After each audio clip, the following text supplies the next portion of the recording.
Were Canadian citizens detained upon arrival at the Canadian airport based on quote-unquote faulty beliefs around Russia and Ukraine? How is the national broadcaster, the CBC, guilty of collaborating with the shenanigans of the Canadian Security Intelligence Service? Are concerns to intellectual freedom expressing themselves all the way to students with a quote-unquote unaccepted foreign policy point of view? How much further do we have to go before we slide into the democratic vision of Naziland? This week on the Global Research News Hour, concerns are starting to be raised about more and more journalists, activists, and even scholars who are having their lives disrupted in the wake of detentions, arrests, and even outright suppression of rights, as the cancer of anti-terrorism laws grows to the point of targeting almost anyone who voices concerns, as we have on the show, about the NATO-instigated Ukraine war, opposition to the genocidal campaign waged by Israel, and more. The show features an array of guests with dissenting views on foreign policy in Canada and abroad facing such measures, and some analysis of what can be done to reverse this trend.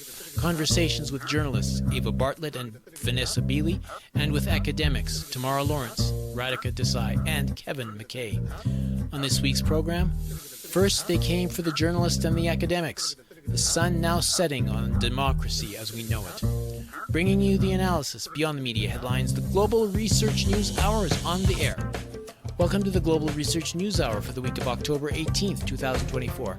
The program is funded by the Center for Research on Globalization and produced in collaboration with campus community radio station CKUW 95.9 FM in Winnipeg. I'm your host, Michael Welch. The show seeks to provide listeners with access to analysis of some of the major issues shaping our world today from thinkers, researchers, and unique political personalities rarely addressed by major media. Our shows are available to partner radio stations across Canada and the United States, and available for streaming or download at the site globalresearch.ca. We acknowledge that this was produced on the traditional territory of the Anishinaabe, Ininu, Ojibwe, Dene, and Dakota, the birthplace of the Métis Nation and the heart of the Métis Nation homeland. The settlers who came to these shores received the assets of the land while betraying the promises and trusts forged with the indigenous people who were here first. Today's descendants must strive to recognize the injustices by which their fortune today was realized and pursue reparations so that respect between the two partners may be realized. Now it's time for News Notes, a sampling of articles from the Global Research News site.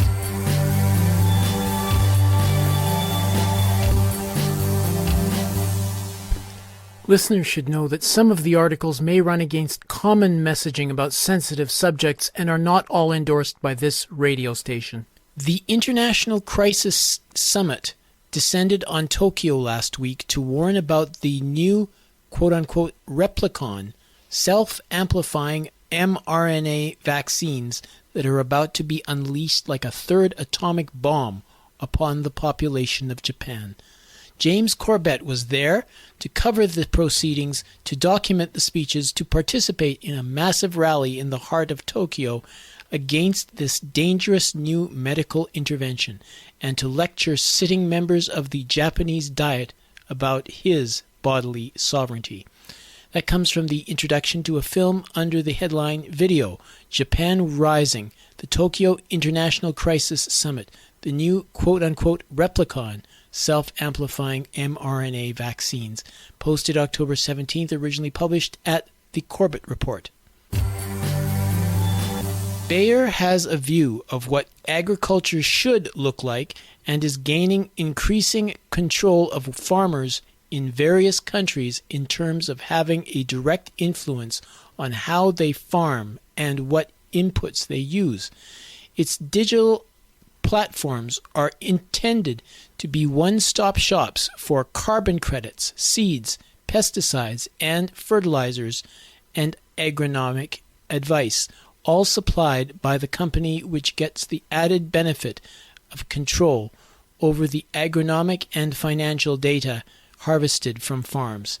As for carbon credits, the non-profit Grain argues that, like digital platforms per se, carbon trading is about consolidating control within the food system and is certainly not about sequestering carbon. So, what does Wybush mean when he talks about modernization of a backward agriculture in India? All of what is set out above and more. That comes from the article Bears quote-unquote backward claim, a bid to reap control of Indian agriculture by Colin Todd Hunter, posted October 17th. What is their secret in being able to do what no other nation has done that is not part of the official Western hegemony?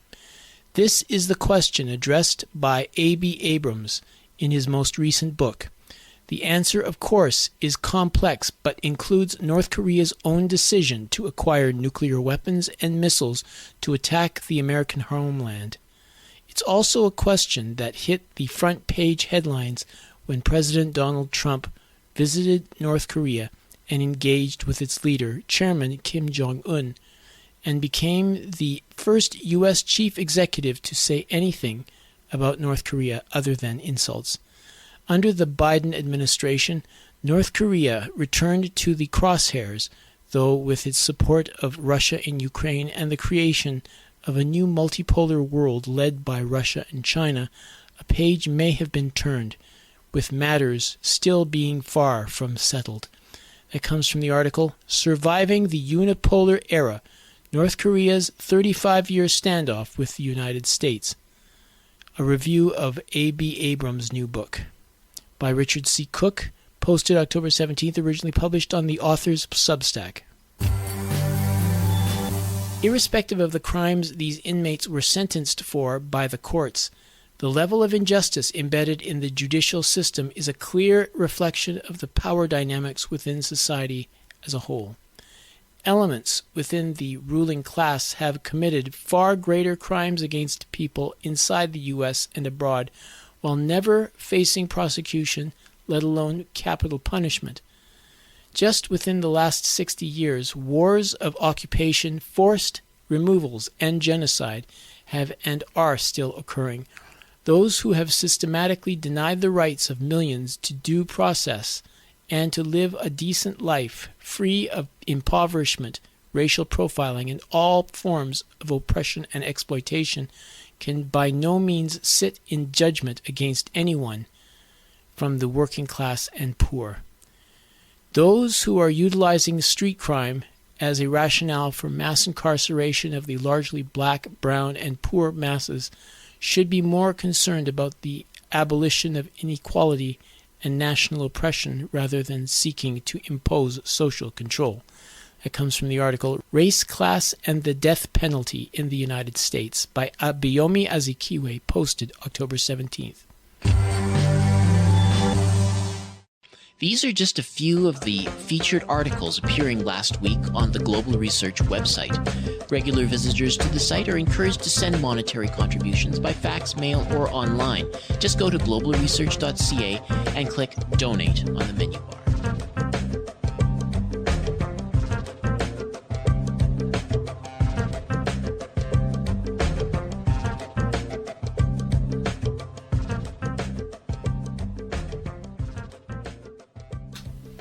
Kit Clarenberg, Richard Medhurst, Craig Murray, and Vanessa Beeley were just a few individuals detained and subjected to intense interrogation at airports in the UK by the authorities. And they are not alone. Two Canadian individuals, Ava Bartlett and Tamara Lawrence, were added to the list of people of interest. Global Research NewsHour took the time to reach out to them and get their story. Ava Bartlett is an award-winning independent journalist based currently in Moscow. Tamara Lawrence is a peace activist and PhD student at the Balsillie School of International Relations at the University of Waterloo. I had not been back to Canada for 4 years, mainly because of the COVID policies for the first 2 years since 2020 when I left Canada. And then because, since 2019, I've been on the Ukrainian kill list, eroded. And in 2022, CBC did a smear on my journalism, which is throughout 2022 was from the Donbass under Ukrainian fire with most of the time Western weapons. And for my crime of doing journalism from the Donbass and how Ukraine's bombings have brutalized civilians there, the CBC decided to smear me. But the interesting thing is they drew from the kill list, Miradvorist, entry on me. So CBC was very aware of the fact that a Canadian journalist is on the Ukrainian kill list, but they did not address it. They used that information to smear me. And so then I became concerned if I were to come back to Canada after that, they have just alerted Ukrainian nationalists in Canada of my existence, and then it could be very dangerous for me. However, that said, by February this year, I decided I would risk it because I had not seen my elderly mother for quite a while, 4 years. And so I went back to Canada, and I was met at Toronto's Pearson Airport. I went to the passport control. It seemed like they were going to stamp me out, but then I was told to go step aside, and I was taken, had my suitcase, my purse, everything that I was carrying with me searched item by item. The man doing it was nice enough. He wasn't hostile. He asked me a lot of questions, trying to garner as much information from me about who I am, what I do, where I've been. And after, I don't remember, a 20 or 30 minute search, then he said, CSIS would like to talk to you. It's voluntary, but will you talk to them? And I'm aware of CSIS visiting people's homes like that of Ken Stone. And I did not want my brothers exposed to that. So I said, yes, I will talk to him for a short period. We ended up speaking for about 20 minutes, during which time, I don't remember verbatim his questions, but he started by trying to make himself likable to me by saying that he had also lived in Gaza. As it turned out, he lived there when the illegal Jewish colonists were there, so he was part of the occupation in whatever he was doing there. But then he went on to ask me the nature of my journalism, who I knew in Russia. He named a specific person who I did know and was trying to find out information when I'd last seen him and where, and I told him I'm not going to tell you that information. And then he went on to basically say, this is not verbatim, basically asked me if I'm taking directives from the Kremlin in my journalism. And I replied to him, my journalism is based on what I see and hear on the ground under Ukrainian shelling. And then I write about it. Nobody tells me what to write. So he did, it wasn't, I didn't get Tamara's as hostile treatment. He did tell me that CSIS is there to protect me, which I bit my tongue because quite honestly, I wanted to see my mother. He came back to me when I was exiting Canada roughly 2 weeks later, when I was just ready to board my flight, and he repeated that CSIS was there to protect me, to which I replied, Canada is literally arming Nazis in Ukraine who are bombing civilians in Donbass, and I have been there under the bombs. Canada's not there to protect me. The article that had been written about you that smeared you, but it said that you'd been writing for RT, and that is correct. Well, I have written for RT since 2013 when I still lived in Gaza. It was the only major outlet that would allow me to write on what I was seeing under Israeli bombs and other torture policies against Palestinians. And RT was the only big platform that would allow me to write without any sort of censorship what I was seeing, what Palestinians were enduring. And so over the years since then, I've contributed op-eds pretty randomly, sometimes a couple times a year or more, I don't remember. And then more frequently in recent years, because again, it's grown to be a massive platform. And the way it works is I pitch, they say yes or no, whether it's newsworthy or not, and nobody tells me what to write. So the implication that just because it's published on a Russian media platform, therefore it's propaganda is it's a ludicrous accusation that the West is using, along with these intimidation tactics of arresting and intimidating journalists. They're using that to try to silence unpopular narratives. In other words, narratives that are contrary to their lies, frankly, and narratives that are about actually ending wars and bringing peace. Tamara, you got the same kind of treatment earlier this month. You want to elaborate? Yes, so I would like to begin by saying that I went to Russia from September 16th to October 2nd. I was invited to attend the Eurasian Women's Forum. This was a big gathering of women, almost 2,000 from 126 countries in St. Petersburg. I also attended the BRICS Women's Meeting, again, with thousands of women. And I also attended a peace conference in St. Petersburg on peace, nature, and cooperation in the Arctic and Baltic regions. So I, was going to Russia on a peace mission, and I was also going in the spirit of people-to-people diplomacy. I wanted to learn more about the country. I was in St. Petersburg for a week, and then I was in Moscow for a week, and I scheduled meetings because I'm an academic. I also scheduled meetings with professors at other universities, and had a number of really good exchanges with students and with professors. And so that's why I went to Russia. And on my way back, when I arrived at the Toronto International Airport, I went quickly through passport control, didn't have anything to declare. I got my passport, approved, and going through passport control.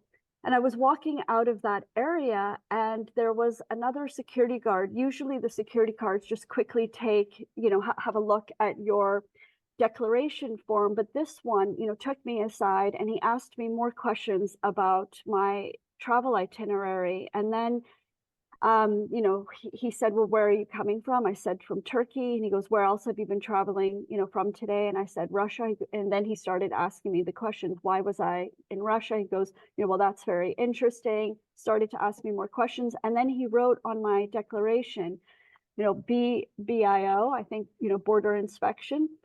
And then I picked up my luggage and, wanting to leave the airport to get back home because I hadn't been home in 2.5 weeks.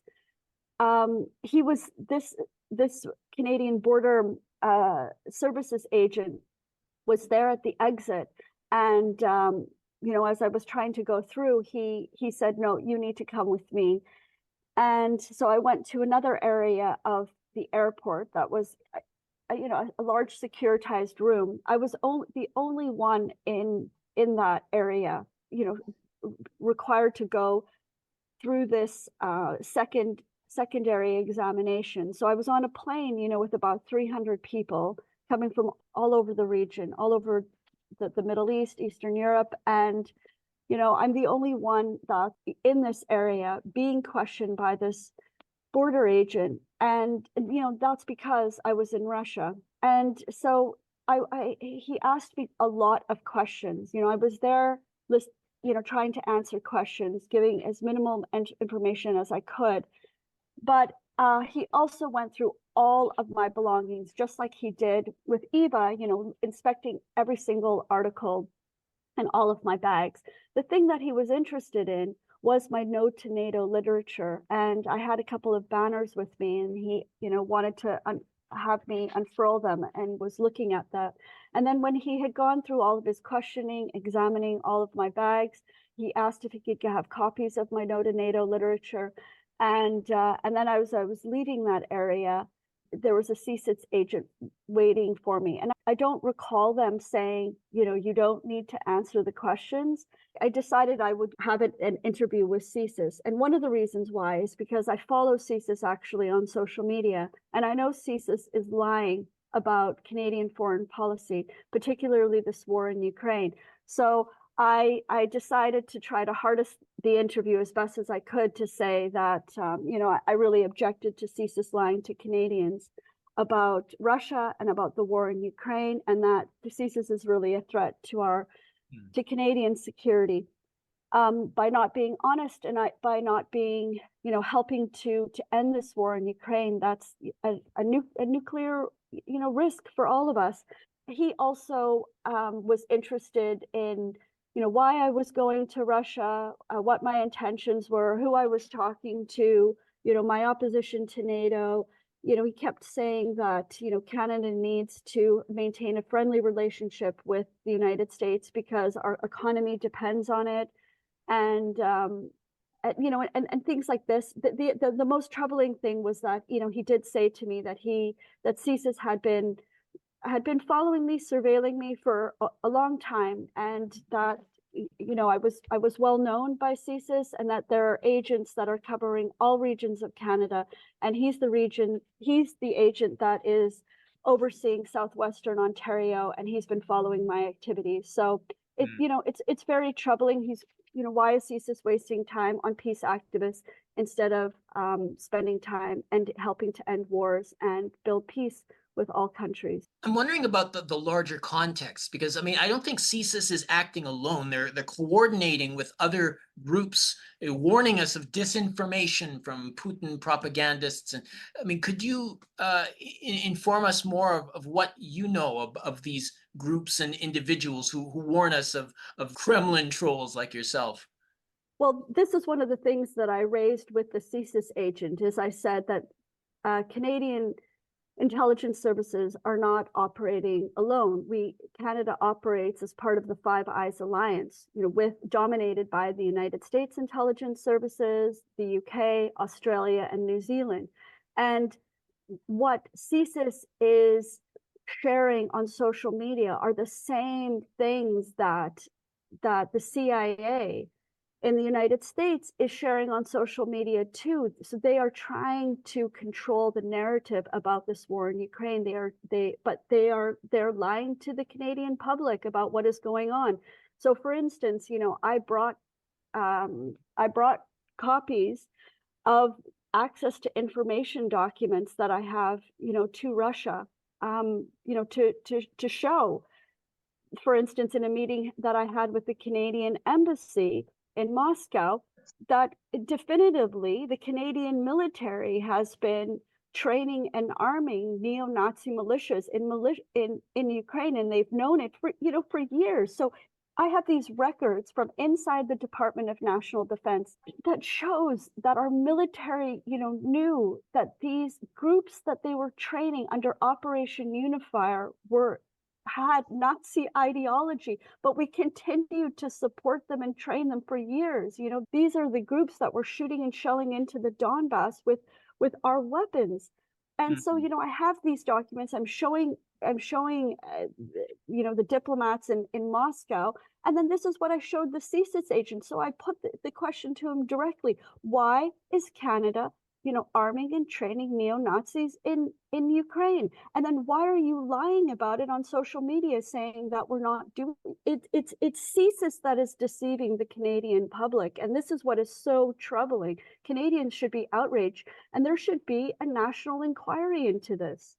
Ava, would you like to comment on this as well? And also, you could bring in the fact that you yourself are in the sights of the Ukrainian kill list, and how is that all coordinate to CSIS web of influence, if you will? This eroded is not unique to Ukraine, and it is hosted on various servers, including Western servers. The fact that CBC was made aware, I refer to CBC because CSIS would have known that CBC did this smear, because like Tamara said, if they are following her and they stopped me, then I can assume they're also following me in my activities. And I've been very outspoken about the CBC smear, not because my feelings were hurt, but because it was so disingenuous and dishonest. They took away from the importance of what I and colleagues are doing on the ground in Donbass, reporting on Ukraine's crimes against civilians. And instead, they tried to depict me as a crazy person, Russian disinformation agent type of thing. And that's what this, as I might have said earlier, this policy of harassment against journalists and activists, and also this mirotvorets kill list. But by the way, the irony is mirotvorets means peacemaker in Ukrainian. But that's what this list is about. It's about silencing dissent, but it is a real kill list, as much as people try to debate otherwise. When people are killed or die of suspicious means, they are marked as liquidated on this list. So CBC was made aware of this. They did nothing to expose it, and CSIS would have to be aware of it. And also, they did nothing. In fact, when presumably the same man that questioned Tamara was speaking with me and kept saying, we're here to protect you, and asking about my activities, I said to him, are you aware of the CBC entry on me? I'm of the opinion you're not here to protect me. And he feigned innocence and ignorance about list and the threat it poses to journalists and activists and civilians around the world, and doing nothing, as Tamara pointed out. Instead, for years, covertly or overtly even arming Nazis in Ukraine and whitewashing their crimes. So it does come back to, as we keep saying, to silencing any sort of dissenting voices, because they need to control the narrative. And frankly, they're failing at it. I mean, even prior to 2022, certain Canadian media were reporting on the presence of these neo-Nazi elements within the Ukrainian armed forces. After 2022, they ceased reporting on it, and they're trying to basically say anybody who points this out are crazy, and this is a figment of your imagination. So they're trying to basically erase history, because then justify arming Ukraine, and then they can vilify Russia as if nothing happened prior to 2022, and as if Azov and Idar don't exist. Yeah, you only got a couple of minutes left. I was wondering if I could get each of you to comment on how we can extract ourselves, because it seems like things are getting worse. What can we do to protect ourselves, to protect yourselves? Because I mean, it's not just going to be you. I mean, eventually they'll climb the ladder and even go after people like me. I would say the first step is being aware of your rights and what they are or are not entitled to do. So as I read, CISA is not entitled to go into your phone. They can ask you questions. I don't believe you're obligated to answer them. But again, the reason I went ahead and answered them is that I didn't want them to pay my family a visit. And I also would stress that, again, these are intimidation tactics. So inform yourself of your right, get in touch with legal advice if you do think you're going to be in a position where you will be interrogated and attempted to be intimidated.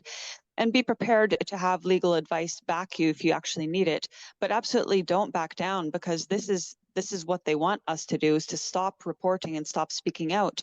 Again, I stress, and I know Tamara probably will say something, that this is not about ourselves as individuals. This is about reporting on the truth and stopping the bloodshed that is solely, in my opinion, it's solely the responsibility of the West, because they fomented this war. Me, for example, reporting on the effects of Ukraine's bombing of Donbass with Western weapons usually could contribute to other people, of course, obviously reporting on it, not just myself.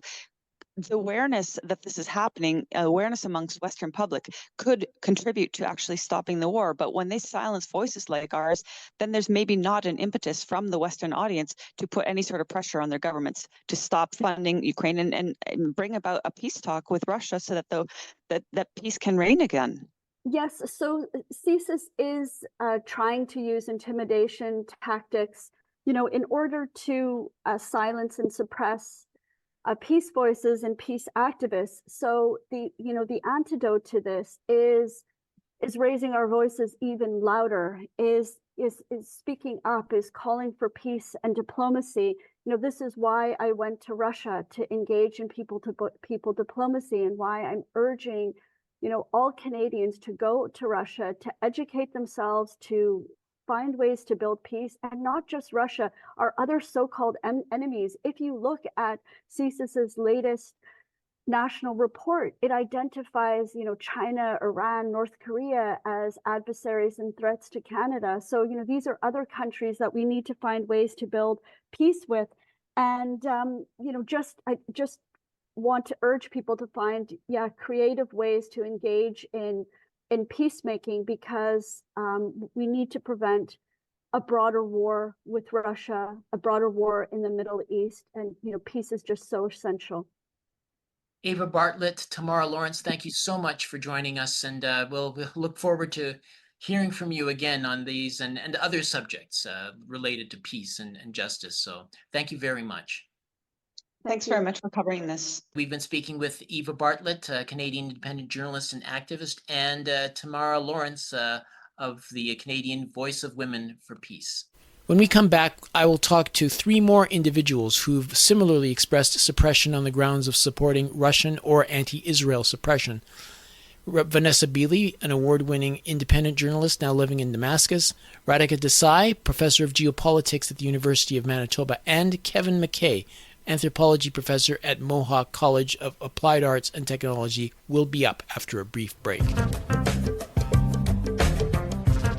You're listening to the Global Research News Hour, broadcasting from CKUW 95.9 FM in Winnipeg and from partnering radio stations across Canada and the United States. I will start with Professor MacKay. Could you comment a little on the experiences that you have endured and witnessed in the last year or so? Thank you. Yeah, I think like a lot of other folks in academia who are studying critical foreign policy, so they're looking at world events from a lens that is critical of Western interests, Western colonialism, imperialism. We've all been, I think, experiencing a chill and pushback in various ways. At my institution, there's been a couple of campaigns to get me fired. I seem to have very, very poor luck using space on campus to hold any kind of critical event, and I'm trying to use legal means to push against that. So definitely been experiencing a lot of suppression, and then also encountering other folks who have been as well. And so I really think this is a national phenomenon that we're witnessing. Yeah, yeah. I mean, I guess especially with the what's happening on campuses with students who are trying to embargo against, starting the embargoes against the genocide of Palestinians. Yeah. Yeah, very much so. So we've seen it among students and faculty. You're right. There's really a concerted effort to crack down on any alternative narratives. And I think it speaks a lot to, as I'm sure other guests will speak to, the importance of establishment narratives in enabling things like the Palestinian genocide, enabling the proxy war in Ukraine. I think that, obviously our governments, the military industrial complex, the other power centers, the only way they can do what they do is if there is, profound misinformation and really skewed narratives out there in the public. And I think folks who are trying to push against that, such as Vanessa Radica, myself, other academics, are becoming targets simply because they can't let the truth come out. Okay. Radhika Desai, I know that you travel pretty frequently as part of your job. You've been to China many times, Russia, you've been, all over the place. And you actually ask some of the guests to come here, convene them in conferences, have them speak to your students and so on. Something happened to you recently that's, as I understand it, it's never happened before. And maybe you could enlighten us on what exactly happened. It was at an airport, correct? Yeah, so I just want to say that actually the history of trying to suppress the alternative, suppress the truthful narratives, that at least the diverse views that we must put forward in order to have any proper debate, the suppression of that, for me, in my personal experience, goes back a long way. I remember in 2014, when essentially Russia incorporated Crimea into its own territory. And Boris Kagarlitsky, who you will know is at the moment under arrest in Russia, at that time, he had held a conference. He's a good friend of mine and my husband, Alan Freeman's, and he had invited us to a conference in Yalta, in the Crimea. We had gone there. It was a conference of activists. As you know, when the original civil war started, there was these people called them, they saw themselves as establishing these people's republics and so on. And so we had gone there, and there was another Canadian there, Roger Annis, and when we all came back, we decided to hold an event just to report on what we had done, because we had been talking to all the activists. The Orissa massacre had just taken place. So there were activists from all over essentially reporting on what had happened. And we, after coming back, we held a public meeting at the Ukrainian Labor Temple, which is a very well-known and beautiful venue here in Winnipeg. And we had essentially people who were also academics at the same university, but also their community allies try to disrupt our meeting. A year or two later, we had an event on NATO. There were attempts to disrupt it. Every so often, there are people writing to my head of department or my dean saying this woman should not be working here, etc. But so far, thanks to the University of Manitoba, they have taken the position that Radhika has, as like all faculty members, has academic freedom. And I have written about Ukraine. I have edited a book about it. So it's not like I'm, mouthing off about things I know nothing about. Then yes, you were mentioning, this was already in the background. And then last year, we went to, we were going to Valdai. It's essentially Russia's equivalent of the Council on Foreign Relations. If the Council on Foreign Relations of a big and important country invites you, you want to go because there are really interesting people there. And by the way, I should mention that the guests at Valdai don't just include, sort of people from countries that are not Western. They include a lot of Western countries. There are people from France, from Germany, from the UK, from Italy, from all over Western Europe, etc. But anyway, so we were there, and before we got there, we actually were in China for a few days for a conference, and then we were going from China to Sochi and back, and then back from China to Winnipeg. And so while we were in China, we heard that Valdai had been sanctioned by the Canadian government. This immediately raised the question, should we go or not? Alan and I sat and we read the sanctions, like the law of the sanctions. We consulted informally, of course, a lot of friends, knowledgeable friends, including friends who were lawyers. And we decided on balance that the sanctions did not apply to us. We went. We returned. We spent a couple more days in China before returning to Vancouver, via Vancouver to Canada and to Winnipeg. And at Vancouver Airport, Alan and I were subject to a 3 hours long interrogation in which the customs officers were essentially on a fishing expedition, saying things like, do you know Valdai has been sanctioned? Why did you go to Valdai? Who did you meet? Blah, blah, and so on. And initially we thought, we should cooperate. What have we got to hide? We can tell them everything that we do, etc. So we cooperated, but they kept pushing and being really aggressive and often insulting and all that. So then finally we decided, okay, we're not going to, this is it. So I said, you keep saying that Valdai has been sanctioned, but I have read the sanctions law. It does not apply to attending conference. Have you read the sanctions law? This guy says, oh, there are two people there. Oh, we don't know anything about sanctions. We're just customs officers. I said, right. So I'm answering every last question you got about what is on my person, what's in my bags, and I let you do your job as a customs officer, but I'm not answering a single other question about Valdai or anything that's none of your business. So then they goaded me for another 15 minutes, but they finished with Alan by this time. They goaded me for another 15 minutes, and then they gave up because I refused. I literally just stood there like this, and I did not answer any question. They would do stupid things like, don't put your hands in your pockets. Like, where have you heard that? They just do anything to try to intimidate you, to discombobulate you, to make you feel like you are very insecure. And you really have to fight back. But they were just on a fishing expedition. They got nothing. And I am going to Valdai again this year, and I will see what they do when I come back. Oh, well, good for you. Of course, Alan, that's Alan Freeman, your partner, I assume. Vanessa Beeley, you were confronted at Heathrow Airport almost 3 years ago, I believe. And you live in Damascus now, but you traveled to different centers from time to time. I noticed that you've really undercut Western state narratives, particularly with regard to the white helmets in Syria, right? Yeah. And maybe you may have run into difficulties, just for that with, getting into the United States and Canada. But, as I understand it, it's nothing like what you went through at Heathrow Airport. And does it sound, what Radhika went through, does that sound similar to what you went through? Could you just, and this is like... Yeah, very similar. But I mean, if you remember when I did the speaking tour in Canada, I think that was 2018 or 2019. I'm losing track. I think, yeah. But if you remember, every single talk was boycotted and shut down. And we had to, in every city, find a last-minute venue to do the talk. I mean, it was just extraordinary. And even in Winnipeg, by the way, I can't remember the university that stopped it, but crazy. Yeah. But anyway, so I came to live in Syria in 2019. Yeah. And then, of course, COVID hit, and everyone was kind of pretty much isolated, couldn't go anywhere. And then I think it was at the end of 2022, I decided I would go back.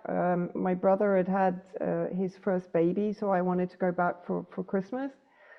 And I'll never forget, so it was a flight coming in from Beirut. I'm probably the only British person on this flight. And I get off the plane, and there's two plainclothes policemen standing there, one woman, one guy. And they basically presented themselves as the anti-terrorist squad. They demanded my passport, my mobile phone. And I remember that my first statement to them was, why are you arresting me? Why aren't you arresting the British government? They're responsible for the terrorism in Syria. And I was so angry. I was so incensed, you know, you really, like Radhika, you stood your ground. Yeah, absolutely. And I refused to give the mobile phone. So they said, okay, if you don't, we'll arrest you. So I You're a had journalist to hand too. it over. Yeah. So it was Section 7 of the Anti-Terrorist Act, which is effectively, as Radhika mentioned, it's a fishing expedition, right? Okay. And I was held for 6 hours, which is the maximum amount of time that they can hold you under this particular section. There is now another section that they're bringing into use where they can effectively arrest people without charging them and hold them, like Richard Medhurst and Sarah Wilkinson in the UK, for their anti-genocide views. I'm not even going to say pro-Palestinian because, you know, any human being should be against what Israel is doing to the Palestinians and now to the Lebanese, and of course for many years against Syria also. And so I was interrogated for this 6 hours. I had my DNA taken, I had my fingerprints taken, I was photographed like a criminal, you know, with your face against, you know, against the wall and you have to turn sideways. So it was a total criminalization process. It was a total intimidation, harassment process. And the thing is, at the end of it, because I had also undergone, very much like Eva, about Eva Bartlett, 2 years of solid media pressure and attacks. Not only media, but also from academic institutions where I was, you know, going to speak and so on. But I found out at the end of the interview, so at the end of the 6 hours, that effectively the BBC had given the information to the terrorist squad. Why did I know this? Because of the questions that were being asked were related to a sting operation that was carried out against an academic that was part of the working group investigating the OPCW corruption and misreporting of the alleged chemical weapon attacks in Syria, particularly in 2018 in Douma in the eastern suburbs of Damascus.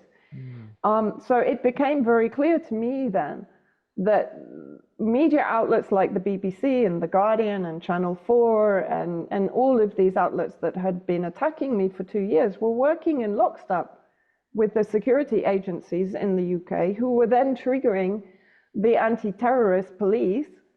And I wasn't investigated, by the way, about my Syria work so much, although that was a major part of the conversation. I was stopped on the basis that I was giving secret information to foreign intelligence agencies, primarily Russia. So, you know, and it was ridiculous. And to a degree, you know, I was pretty relaxed. I didn't have anything to hide. Everything I say is in the public domain anyway. And at the end of 6 hours, they did give me back my phone, which many people didn't have that advantage. So, I mean, it's not as if they actually believe necessarily that you are this terrible person, that they're, it's like you say, a fishing expedition, and they're trying to, you know, get whatever they can and to intimidate you and to avoid, you know, covering these things this way. And to download everything from my phone. Everything. So all my emails, it took them 6 hours to take all that information, and I still don't know where it is. I don't know who's received this information, what it's being used for, what my DNA is going to be used for. Is it going to be stored? Is it going to be, you know, used as some kind of data mining service in the future? I have no idea. There's been no responses from them since the interrogation. Yeah. Well, Radhika and Vanessa, I mean, did you take any action, like in protest, like go to a political individual or anyone who could say, hey, you got to do something about this? Well, I mean, I've just been so darn busy this past year, partly, of course, because of these things. Because Vanessa mentioned something which I should also mention, which is that, of course, when I came back, literally, like, as some of you know, part of the reason why I was interrogated, apart from going to the Valdai conference, is that I embarrassed the Canadian government, because we were asked, in the past, we used to be able to just ask questions from the floor to President Putin. Valdai always closes with a big address by President Putin. That's like one of the big events on the foreign policy calendar in Russia. And so in the past, we used to just get up on the floor, from the floor, and ask questions. But lately, they have said, please submit questions. So I had submitted a question about the fact that, and this is an appropriate question to ask the president of the country that played such a big role in defeating Nazism, because the Canadian Parliament had stood up and applauded a Nazi on the grounds that he had been fighting the communists. And I just find it to this day astonishing that hundreds, how many MPs do we have? 400 and something? 338, I think. Yeah, whatever. I think the senators were there too, but whatever. The point is that the entire parliament, hundreds of parliamentarians can stand up and applaud this guy without asking a very simple question. If he was fighting the Russians in World War II, who was he fighting with? Mm-hmm. Yeah. They never asked that question. How? And I, so, of course, then I got, so the moment I asked this question, and incidentally, I also asked a question about Boris Kagarlitsky. So I asked these two questions because Boris is a friend, although, on the war, he has taken a position that I do not agree with, but I still think he's a great scholar and important intellectual. And, anyway, I asked President Putin about this. And in fact, Boris was, as a result, released for a while. Yeah. Anyway, the point is that I asked this question, and of course, Putin began, it took his time elaborating an answer, because of course, as is his right as the leader of this country. Mm. And so, so he did this, and the meeting hadn't even ended, and my phone was bleeping with, CBC wants to interview, blah, blah, etc. And I took the interview, and that taught me one lesson: never do an interview unless they let you record it, because they so misrepresent what you've said. I mean, they just take little clips, and they remove. And I would have loved to put a recording of that interview on my own website and said, please listen to this here. But anyway, so I just wanted to and then I got a barrage. The local CBC people came and interviewed me and did the same hash job, and so on. So all of that has happened. And I should mention just one quick other thing. And now I'm, so I've just been so busy and I have so much writing to do that I haven't bothered to do anything, although I have made notes. And I had for a while thought I would write a thing on sanctions, because there is something really, really problematic about sanctions too, because these sanctions are written in such a way that they will allow most businessmen to continue their operations with Russia and with Russian businesses. They are actually written in a way that they can be used to harass people like me, not to actually obstruct business between Canada and Russia, which is what their proclaimed goal is. So I was going to write an article about that. That didn't get done because of too many other things. But lately, there has been an article in the Hill Times about people who appear on RT and attend Valdai Club conferences. There is actually a handful of us in this country who fit that definition. And Dimitri Laskaris, who you'll know, and Alan and I, we certainly have written a joint letter to the Hill Times. We are told it's going to be published soon, so I hope they will publish it either this week or next. And I should also add that Vanessa's experience with the venue being cancelled and finding a new secret venue each time.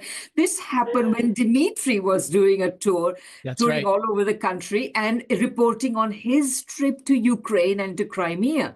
To Russia and to Crimea. So anyway, I mean, these things are happening. And I would say, of course, now at Kevin's instigation, Kevin has taken the initiative, an excellent initiative, to start this Canadian academics for just foreign policy. So I'll let him talk about that. But this is the rubric under which we should fight. Yeah, and just to remind people, you're listening to the Global Research News Hour. My name is Michael Welch, and we're having a discussion with three amazing academics and journalists who have been really breaking through new ground that the ground that the mainstream media and mainstream political forces try to cover over in a propagandistic way. Kevin MacKay, the university has been such a I don't know, a sanctuary in a sense, certain perspectives like communism or, LGBTQ in the past, I mean, they could be spoken here before anywhere else, really. This is where it started as a sanctuary. And what's more, you have tenure and so it protects you, to explore new frontiers of thought, kind of unmolested. But now we're seeing where things are no longer safe. Talk about, going forward, where were these things that they're affecting a faculty and in students? Is there a noticeable change in the way they're studying and or behaving or working that you're noticing? Yeah, thank you. I mean, I wasn't around as an academic in the 60s, but from what I understand from folks who were, we've had waves of this kind of suppression, right? We've had, obviously sort of the McCarthyite era in the States. We had, our equivalent in Canada as well, where at different times academics have been suppressed. It always seems to be when the empire is waging major wars. I mean, when Canada was occupying Afghanistan, it was incredibly difficult to have any kind of discourse about Afghanistan within academia. So I think that's the suppression's always been there. But I think what we see, I mean, recently, it seems to me anyway that it's been given this new sort of unholy energy, right, by the conflict in Palestine, the genocide there, by the Ukraine proxy war. There's a real. It's more blatant, I would say. It's more out in the open in the sense that you have faculty members whose employment is being threatened. You have a lot of internal chilling, that I know Radhika, when we did our launch last week, spoke really eloquently about just all the subtle ways in which, whether it's getting grants, whether it's getting publications, whether it's participating on committees, doing acts of service within the institution as professors are supposed to do. There's so many ways in which people can be marginalized, and they're doing it to students as well. So we had an amazing graduate student speaking at our launch last week, and it was a really heartbreaking story. She was talking about just all the ways in which she is being systematically marginalized, whether it's her thesis committee, whether it's constant investigations that the institution is conducting into her behavior. And the thing is, too, there's the weaponization of codes of conduct that we're seeing now across academia. And so we all have these kind of codes of conduct or civility policies or anti-harassment policies. And it sounds great on a certain level, if you're going to storm into someone's office and tell them off, well, we don't want that, right? But what they're being used to do is to suppress speech, to threaten, to intimidate and harass faculty who are speaking out against genocide, speaking out against proxy war, and even just speaking for peace. And this is what, to me, what is really interesting is just advocating for a peaceful foreign policy, advocating for things like international law and global cooperation.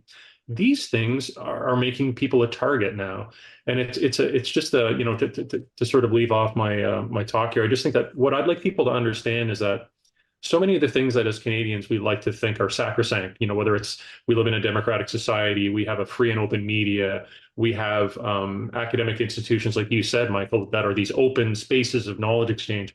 All of these things are being severely eroded, seriously eroded.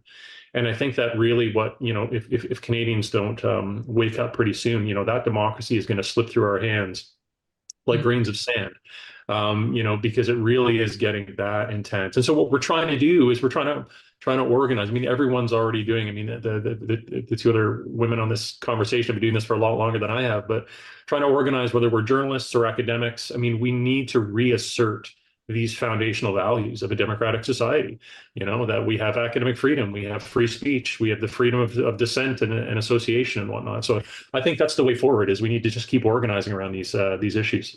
Yeah.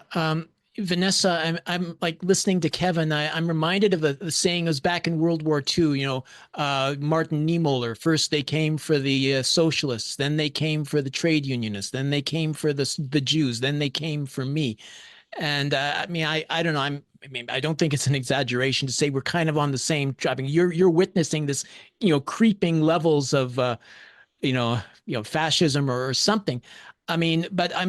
Given your engagement, and you're right, like in the thick of things with your journalism and speaking out unreservedly, what do you think the kind of engagement, where is this leading, do you think? What's happening around us, and what could we possibly do to reverse the trend?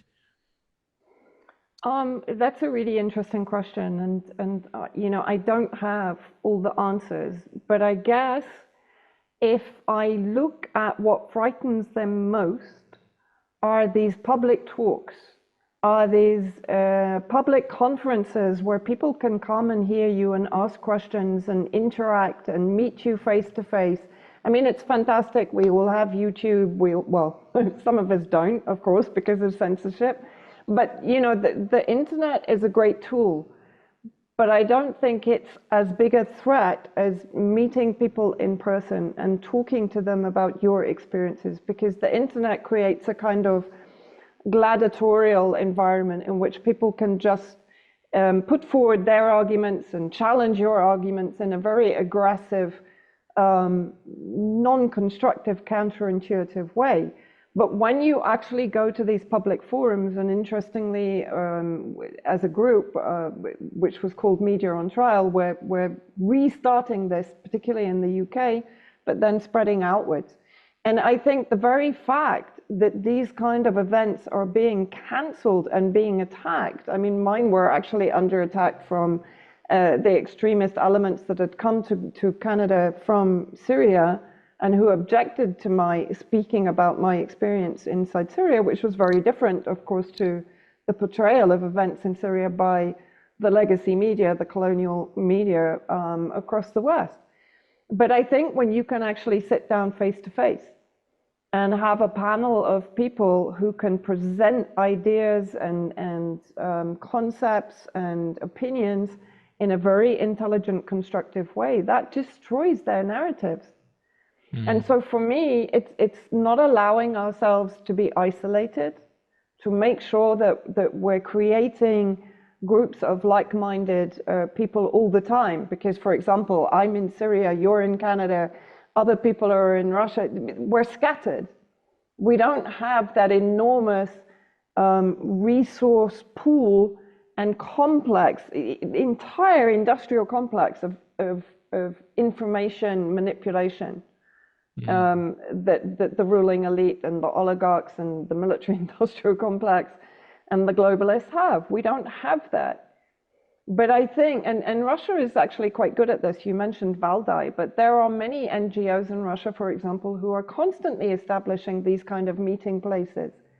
And I think we need to start doing more of this, breaking out of that academic paradigm where you're in a minority, create the majority in another space, including academics or including journalists. And what I'd love to see, just one last thing, is this collaboration between like-minded academics and journalists, because that also has been eroded, and I think that's what I found incredibly valuable, because my experience, for example, on the ground, combined with an academic investigation into a certain event, is an invaluable combination.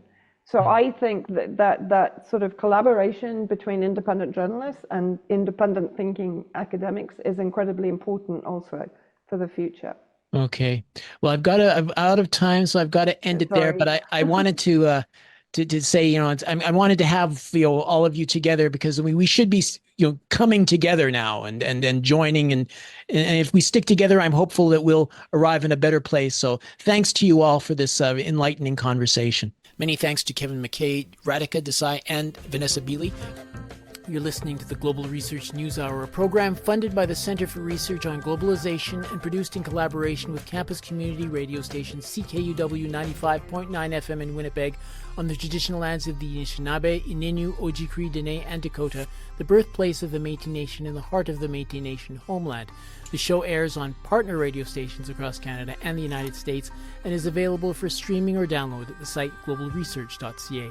To leave feedback on this program, please email globalresearchnewshour@gmail.com. I've been your host, Michael Welch. Thanks once again for joining us.